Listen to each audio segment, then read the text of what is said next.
On today's episode, we have professional triathlete Mitch Kibby.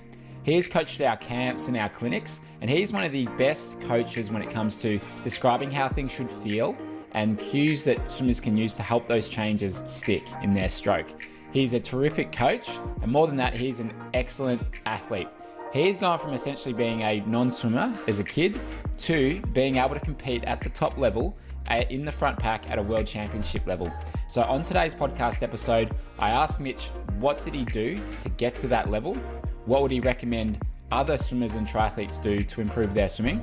And what are some of those things that you've used as a coach to help people improve their swimming? What was your swimming background prior to doing triathlon? I guess I'd classify myself as a footy club swimmer. So growing up, I played Australian rules football and cricket, and I was as passionate about both those sports as anyone else. And I did very little swimming. And in fact, I only thought triathlon existed on TV at the Olympics. I had to watch it, but I had very little to no exposure to it in Australia at home, because I spent all my weekends in summer on the cricket field. So basically, I did some swimming at school. I never had formal lessons or did any squad swimming outside. So I was very much just relied on my fitness as a runner to translate in the pool. And as many people know, it doesn't cross over particularly well. But I did a few sort of school carnivals and relays and things like that. But I would swim, probably at best 3 to 4 times a year. And it wasn't until I finished school and I moved up to Noosa with a good friend of mine, the Noosa Triathlon actually came past our doorstep, and I went down and got talking to a guy who competed in it. I never know his name and probably, never going to see him again. But thanks to him, he really lit a spark and showed me that triathlon's accessible to everyone. And from there, I went down to Rebel Sport in Brisbane and I bought a triathlon suit. And I was actually quite lucky because that day I remember I was tossing up between this old discounted Eyeline triathlon suit or a pair of Skins compression shorts and a compression t-shirt that was white. And I was going to go the white Skins and the white t-shirt, but I reckon if I had have bought that, not the Eyeline suit, I would have been one and done in the triathlon scene because it wouldn't come across too well. But anyway, I bought that suit. I bought a bike out of the trading post and I went down and did a couple of the Queensland Triathlon series, the old Gatorade series up there. And I was sort of instantly hooked on the sport. I loved it. I was side by side in last position out of the water with another guy. But my first race was a fairly traumatic swim. I looked up at the course. It was only a 400-meter swim. And I just thought I'd be able to give it a bit of energy and sort of come out with anyone else, mostly just because I felt like I wanted it more than anyone else. But I got sort of 50 to 100 meters in and realized that, and 400 meters was starting to feel like a long way around. So I was pretty happy to get back on land that day and then really loved the rest of my first race, but found out I had quite a bit of work to do in the water after that.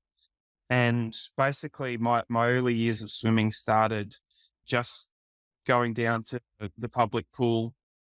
I'd think I'd get through about 1,000 to 1,200 meters, give myself a bit of a pat on the back when I walked out and sort of tried to do that about 3 times a week. And it really wasn't until I moved back to Melbourne to start university at the end of that year. So that was 2008.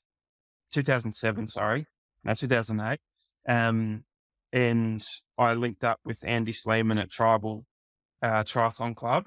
And he was really the first person that sort of showed me the way in swimming, taught me the sort of fundamental etiquette. And I spent the next couple of years training with that group and really putting a lot of time into learning swimming as I would have if I had have started in the squads when I was sort of 12 or 13. So probably always felt like I was a decade behind where I needed to be.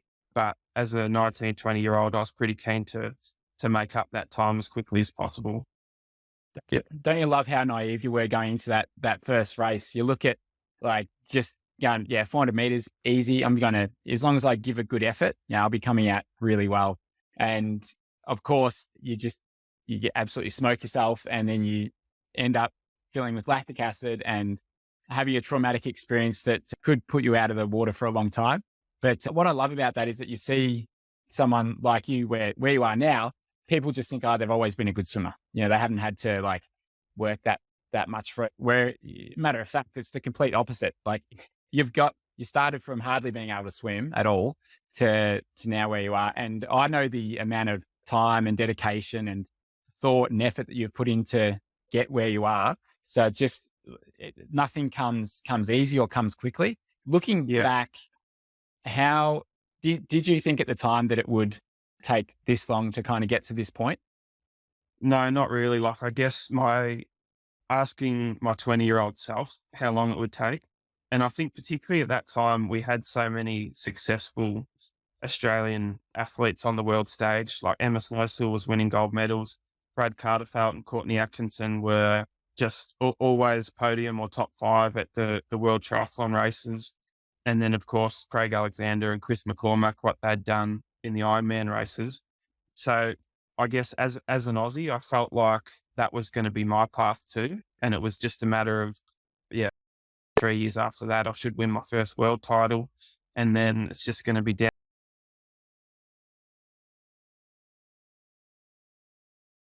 downhill with the wind from there. But I think I was always aware and willing to put the work in. And I think I always had a longer term view that for me, I might develop a little slower than what some others had.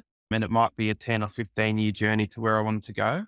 And now I am 15 years down the track. And yeah, I feel like, yeah, there's still plenty of years ahead of me to keep going down that path.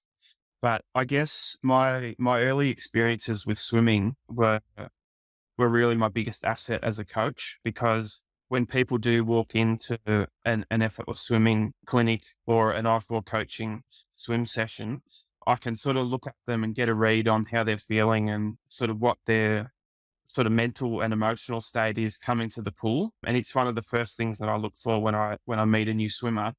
And having Mm. been there myself and had to and just like have to sort of learn the hard way and manufacture the right thoughts to have around your swimming. I think it's just helped me create a bit of a dialogue with that swimmer to soften the challenge for the day and just first and foremost get them enjoying what they're doing and feeling like they can start to build some confidence from a pretty early part of their swim journey.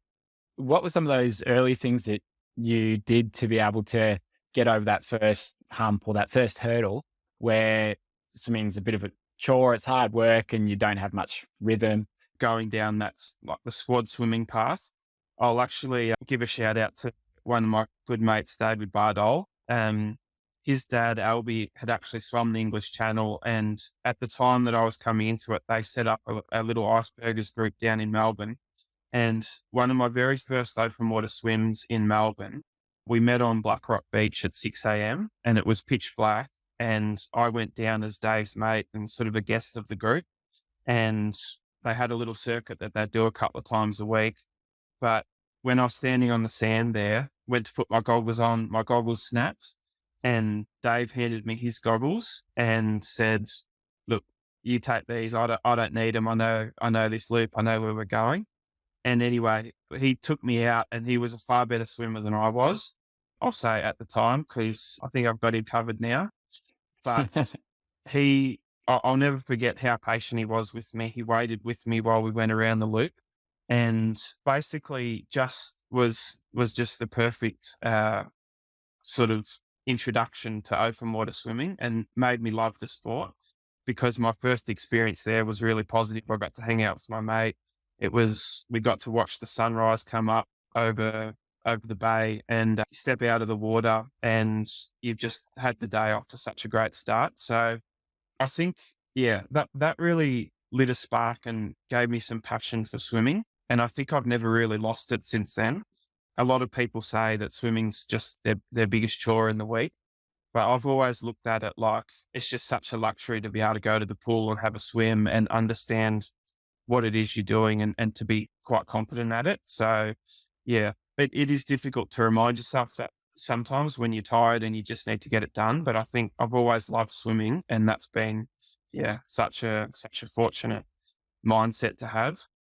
But then Mm. going through my sort of more formal swim development, I think Andy really taught me that etiquette about sort of reading the pace clock and connecting a swim warm up, a maid set, and a cool down, and just sort of installing some gears in your swimming. And then I went on and swam with Mentone Aquatic for probably 3 or 4 years. And that was when I was racing ITU triathlon, and the swimmers at that squad were at a really good level. They trained really hard, and we had a bunch of triathletes that came in. And I would say that we just worked really hard in the pool for those few years. And there wasn't many times where I walked away with petrol in the tank, but I think I learned how to suffer in those swims. And I wasn't a natural kicker, and connecting the sort of top half and the bottom half of my stroke was really difficult. And if you threw me a kickboard, I'd pretty much go on the spot. But I think as a discipline thing for the swim squad, one point we had to do 20/50s of kick on the minute to start every session for the week. And I was basically getting to the point where I was touching on 59 or 60 seconds and going. So the first 20 minutes of the swim was pretty much all out kick for me. A short period after, and improve with the kick. And then when I would be swimming freestyle, I'd sort of be able to connect the top and bottom. And that really just took the brakes off from my swim stroke. And then, Mm. yeah, I guess that's where just started to get an understanding of how different swim sets and intervals can impact your swimming level. So doing some overspeed stuff with long rest versus doing some threshold stuff with short rest, and just getting a sense of the interplay and how to basically build an effective swim program. In terms of where you're at now, if you don't mind sharing the story of a couple of months ago when you were training with a very good triathlon swimmer, and what it sort of made you realize in terms of your ability in the water, because you'd always sort of been more of like a second pack sort of swimmer in triathlon. Typically, yeah, like second pack, not quite making the front pack, but you made a change that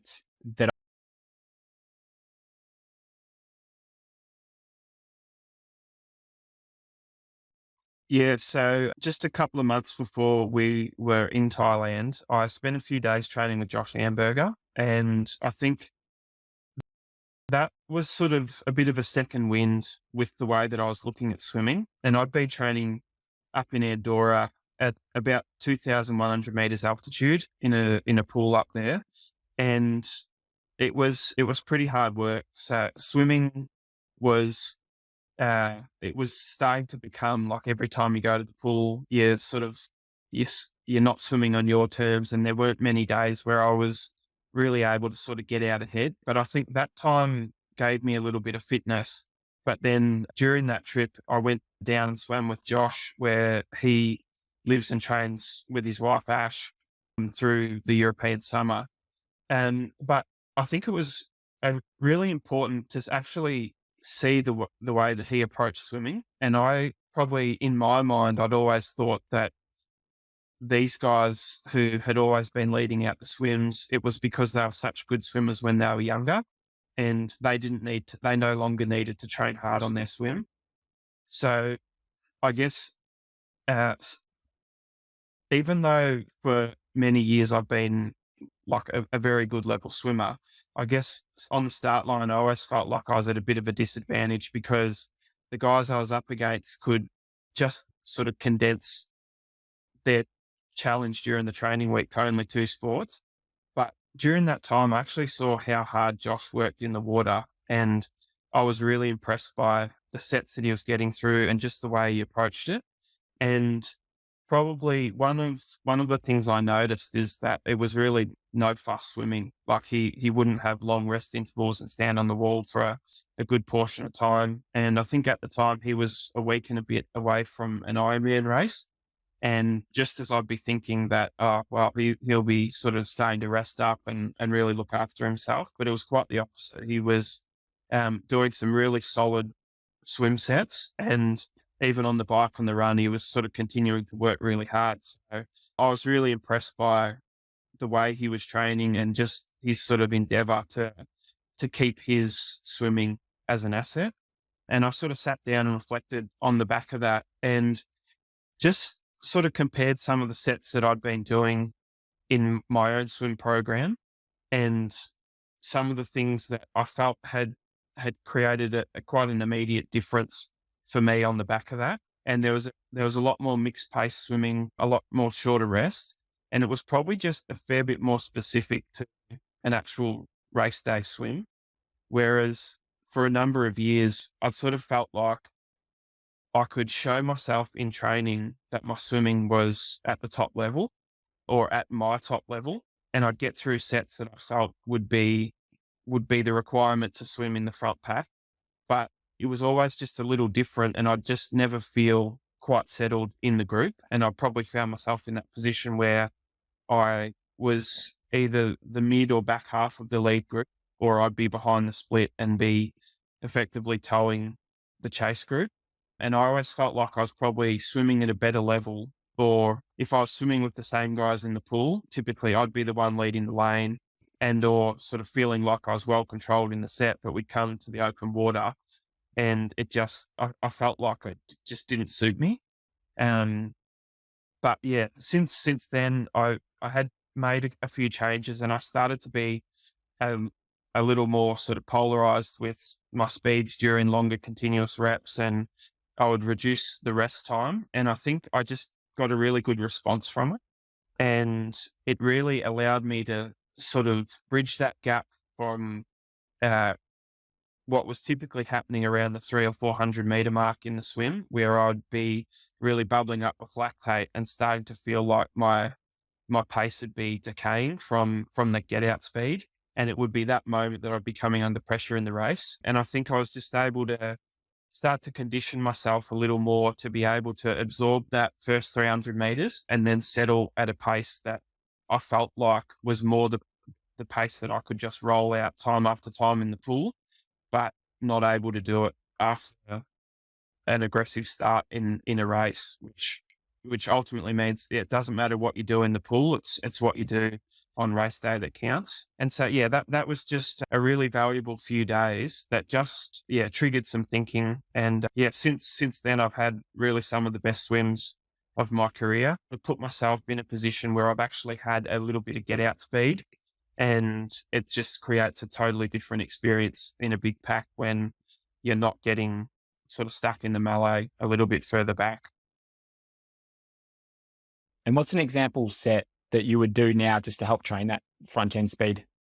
So it could be something like doing 200 reps rather than just doing them at a sort of even pace and coming in, just say I'm in the pool, maybe it's 5 200s on 3 minutes, probably swim them between 235, 238. And I'd just typically roll through. My first split would be almost identical to the second split. But instead I'd sort of flip that a little bit and I'd go 25 fast, 25 easy for that rep. And perhaps the time might be even slightly slower, but it would give me that change of pace. So you're sort of injecting a little bit of lactate into the system. You're absorbing it without falling off completely. And then you're just repeating that. And it's a fairly different stimulus to the rep. It just gives you that sense of gears and control. And it probably just, importantly, it shows you when too much is too much. So if your aggressive pace is unsustainable, you're really going to feel it, particularly in the last sort of 50 or 100 of that 200 rep. So it's sort of giving you a really good hold on what your top end. Gotcha. And there's another set that I remember you talked about, maybe one that you did with Josh, that I thought was quite good. It was something like 150, quite strong, almost like front end speed of a race. And then maybe 350, just moderate.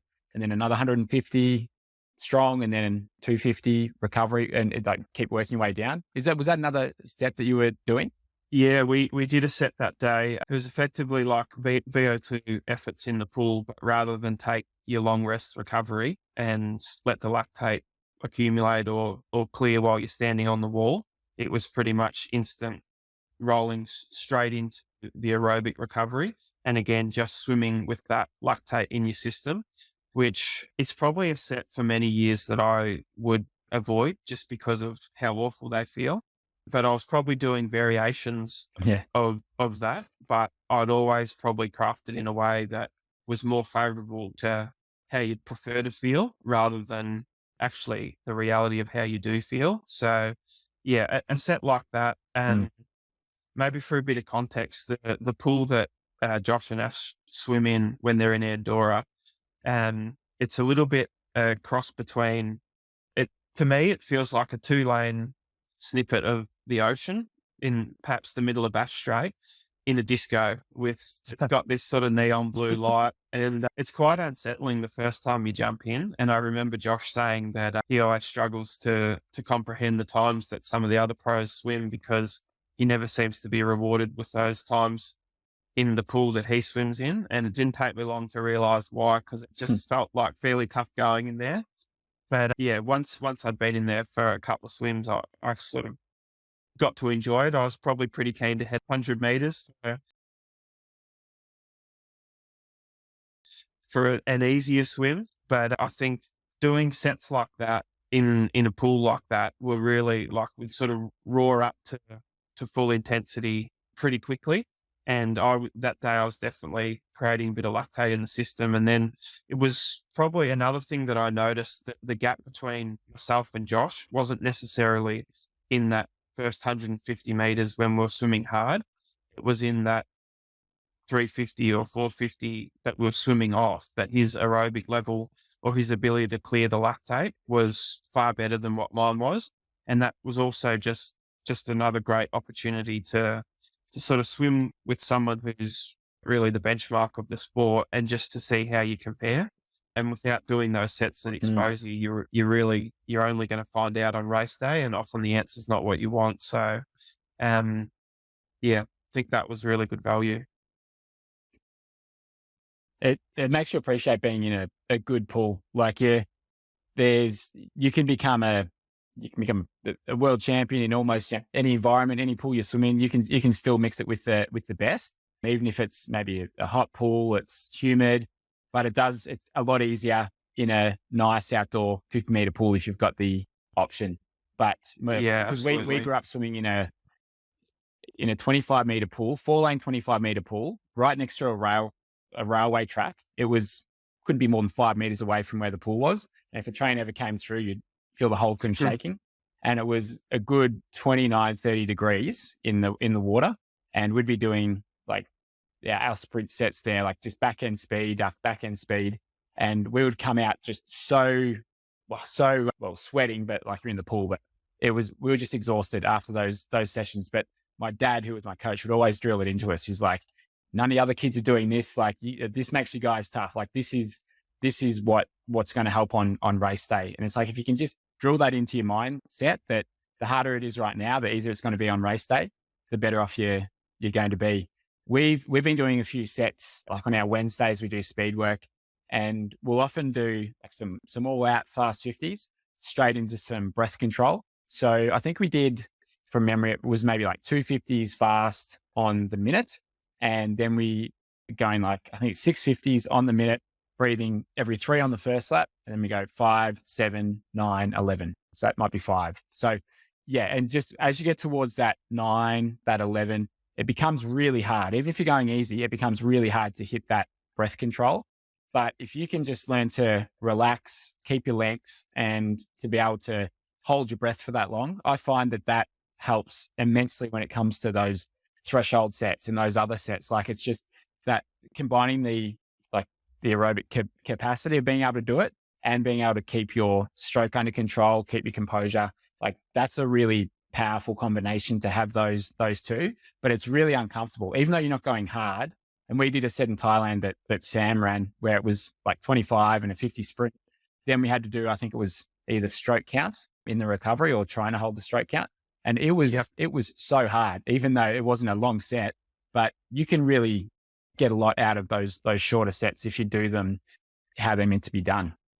Yeah, absolutely. And that's probably another potential trap that I've had swimming a lot in the public lanes by myself over the years is I would, my tendency is to look at the job for the swimming is to just accumulate volume. And I'd look to do a sort of 4K set and towards the back end, put pull buoy paddles on and just feel good about getting through some distance. And often a set like that where you'd be doing some really challenging stuff, and then uh, combining it with some more stuff has the sort of skill, the breath challenge to it.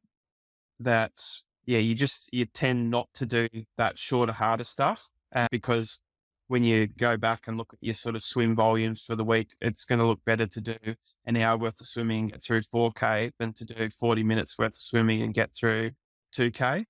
And yeah, I think if you can really identify those things that you need for your swimming and get yourself to the pool, I think that's when you can really start to see some improvement that comes. And it's what gets anyone back to the pool when you can start to see your times come down or your sort of handle Mm. on what the objective is improve, then yeah, you're going to be keen to get back. And that's probably above all, swimming's got to be something that is sustainable over a long period of time to keep getting the results. And so yeah, it's well worth identifying those things that it's like a gap analysis for your own swimming. What would you say is the hardest thing about being a pro triathlete and the best thing about it? I think the hardest thing is really just enduring the years that it takes to get good, basically. And I think some people have a much faster trajectory than others, but certainly my path has been about finding a way to stay in the sport. And I really can't tell you the amount of life lessons that I've learned just as a byproduct purely of trying to sustain a life as a pro athlete. It's going through the roller coaster of sort of health and injury, the sort of financial side of being able to stay in the sport, and then also just the competition side of things where you're sort of having some really great days that show you that your your goals and aspirations right on the horizon, and then some other days where you feel like you're just right back at square one. But I think just sort of having the sort of resilience to stay in the sport, it's certainly the hardest thing. And I don't think it gets that much easier over the years because there's always another thing that comes up that makes that is an equally sort of challenging moment in your career. But I think the thing that allows you to get through them better than what you did in the past is purely just the experience that you've had. You've faced a similar situation before, and that's given you the tools to be able to move on to the next moment and perhaps just flatten out that roller coaster. And I think for me, um,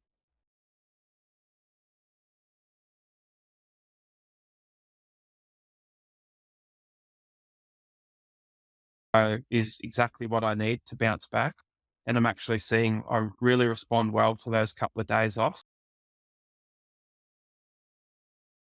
where initially I'd be so reluctant to take a day off and I'd drag myself a session done just so I didn't have to say it was a rest day.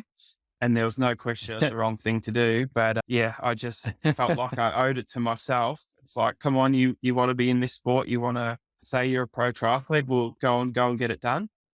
But yeah, just being able to be a little bit more responsible with that has certainly helped. But no, it's a huge credit to the athletes who have built a career for themselves. And yeah, it's just it's something that when you stand on the start line, you just can't help but respect the guys who you don't know what they've gone through since the last time that you saw them on the beach at the last event, which could have been 3 months ago. But everyone has their own way of getting through to the next race. And yeah, I think that's where it's just nice to respect what everyone's had to do to be standing there competing again on the day.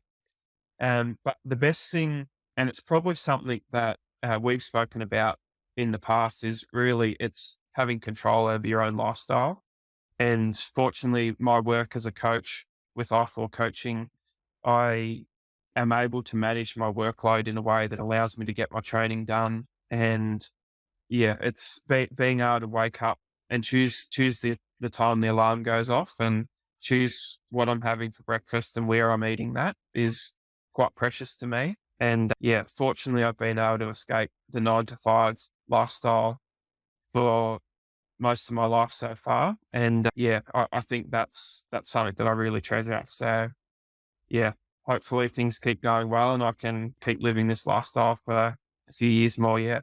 What about in terms of the mental side of things? You've got a really, I think you tend to, you really sort of skew in that area when you're looking at helping someone. It's not just about you need to do more of this type of training or whatever. It's very much the mental side of things. What makes you so interested in that side of someone's racing and training? I guess I have sort of somewhat specialized in that personality profiling aspect of an athlete. And I think it's because I've just seen how valuable and how necessary it has been for me. I think the voices inside for me speak very loudly, and just getting to know the messages that they're sort of sharing and how to sort of uh, manicure them so they're sending the right messages at the right times, I think is really important. And it's just such a fundamental part of for any athlete and any person for that matter is just to be able to sort of control your mindset. And I just really had some great breakthroughs working with the mentor of mine, Aaron Montague, who um, he was able to sort of explain to me that the the voices that I'm sharing with myself, that they're not necessarily speaking in the way that I thought they were. And I guess an example of that is I would always think that your ego, which is the voice inside, as it would talk to me, I would say it's my best friend. It's the thing that's gonna take me to the next level. It's the thing that's gonna sort of it's just me and the little voice inside. And as long as I listen to it, it'll be fine. But through my time with Aaron, I guess we really uncovered the tone of some of those messages, and often they would be negative things, and they would be coming from a place of responsibility and discipline, and it would really change the way that I looked at what I was trying to do. So I wouldn't be going for a swim because I wanted to. I'd be going for a swim because I had to, and it was the right thing to do. And that's something that I could pick up a lot in athletes that I meet. And yeah, just being able to sort of change the messages or the way that you approach that. It means you're still going to arrive at the pool, but you can arrive at the pool on your terms and sort of do something with freedom versus do something with sort of the stress and the negative tension that so often we carry around with us from day to day. But yeah, I think that was certainly a real breakthrough moment for me. And I think it also came at a time where I was learning that was really necessary for myself as a person. And that was around the time that both of us lost one of our closest mates, Ryan Burke, who I actually set up I4 coaching with. He unfortunately passed away in 2017. And it was just a few months prior that I was exposed to this stuff for the first time. And I always feel that um, having that at the time, it really helped me sort of navigate that path and to be able to sort of sustain the business that we had and stay in a role as a coach. I needed to be able to help myself first. And while I probably delayed helping myself for a year or so, while I was, I guess, coming to terms with what had happened, I think the lessons that I got from there have been really significant. Yeah, in the more recent years, I've sort of been able to start to use them as an asset rather than on a more defensive side. But yeah, I think it's so significant for athletes to be aware of the tendencies they have and the sort of changes in their behavior and their moods and how that can impact their lead up to a race and their sort of sustainability as an athlete. Because we see a lot of people that come in and they want to really take it on and do everything in the first 3 months. And if it doesn't happen, they disappear and we lose them to the sport. So I guess a lot of my work when we're starting with a new athlete is to try and identify where they fit on the continuum, and to be able to sort of set goals for them, and be able to like identify a little bit of a timeline that's more appropriate to where they're coming from. And then I guess it's really just become a sort of passion, a hobby of mine to be able to drip feed that through the programs that I write and the training that we do, and try and encourage someone to be in the middle of a session and just having an awareness of where their thoughts go, or where there may be opportunities for them to continually improve. And yeah, I think it's something that I'd love to pursue maybe on another level when I'm not racing anymore. But yeah, for now, I really enjoy just continuing to learn about myself. I actually hosted a mindset talk a few years ago, and one of the questions that I had at the end of it was along the lines of, so now that you know all this, like, you don't have any problems yourself, or you've sort of got it solved. And like, how does that happen? And I guess it sort of shocked me because, yeah, you can come across as an expert, but it is really so difficult it's just not possible to always be in a good place. And even when you know the best response to a situation, it's still really difficult to actually walk those steps through that path to be able to get back to level playing field. So it was sort of, yeah, it was a bit of a moment where it sort of shocked me, and it really reminded me that, yeah, no one's invincible. And I think it's, yeah, definitely to the whole coaching community. It's something that a lot of coaches have trouble with, is just keeping their own sort of emotional stability. And yeah, I think pat on the back to all the coaches out there who absorb so much for their athletes, and are able to continually turn up day after day. Mm. Yeah, absolutely. And just to wrap things up here, what's exciting you for the next sort of 6 to 12 months? What are you most looking forwards to? On the back of Ironman 70.3 Tasmania last weekend, I qualified for the 70.3 World Champs in Taupo, New Zealand in December this year. So that was sort of part one of the season goals ticked off, which was a great relief. And initially I wasn't super motivated to get back to the 70.3 World Champs, but I had such a good experience at the Worlds last year, and I performed well on that big stage, and I felt like I was close to a huge performance, but I sort of settled for a strong performance. And yeah, going back to 70.3 Worlds this year, I think you get a thirst for racing on the big days. And yeah, I feel like I'm really looking forward to that opportunity. But the next couple of months, I'm going to turn the focus to the Ironman distance. I'll most likely be at Ironman Australia in May and Cairns Ironman in June as two opportunities to qualify for Hawaii in October, which it's still in my eyes the holy grail of the sport. And I've never put foot on the Big Island, even though I have coached a bunch of athletes to race there. But yeah, I'm pretty motivated to try and get to Hawaii this year, particularly now that it's just on alternating years. So still feel I haven't quite cracked the code over the Ironman distance. So yeah, I'm motivated to learn some lessons in the next couple of months, and be able to turn up to Port Macquarie and deliver a really good day.